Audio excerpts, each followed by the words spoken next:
Environmental racism is a term that has been used to describe the disproportionate environmental burden that has been placed on people of color and indigenous communities. In the United States, this can range from the location of toxic waste sites, to unequal access to clean water, to the air pollution caused by fossil fuel extraction and burning. At the same time, indigenous peoples around the world have been fighting for their rights to the land and resources that are rightfully theirs.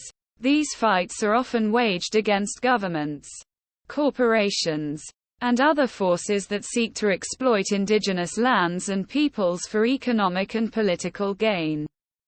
In the United States, the fight against environmental racism and for indigenous rights has been ongoing for decades.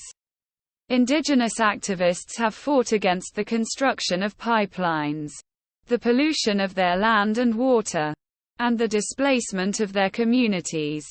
In Canada, the struggle against environmental racism and for Indigenous rights has been ongoing for centuries.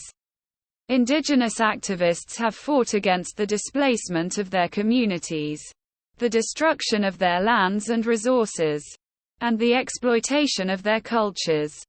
The fight against environmental racism and for Indigenous rights is an ongoing struggle, and one that is closely linked to other struggles for human rights and social justice.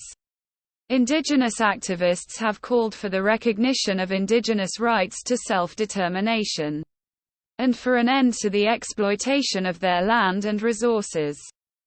Indigenous peoples have also demanded recognition of their rights to free, prior, and informed consent when it comes to decisions that affect their land and resources.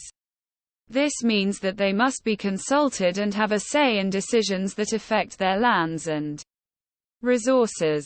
This is a right that is recognized by the United Nations Declaration on the Rights of Indigenous Peoples.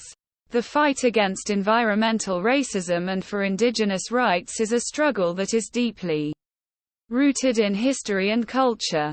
Indigenous peoples have long been subject to discrimination, exploitation, and displacement, and these struggles have only become more visible in recent years. It is essential that we recognize the importance of this fight, and that we continue to work towards a more equitable and just society for all.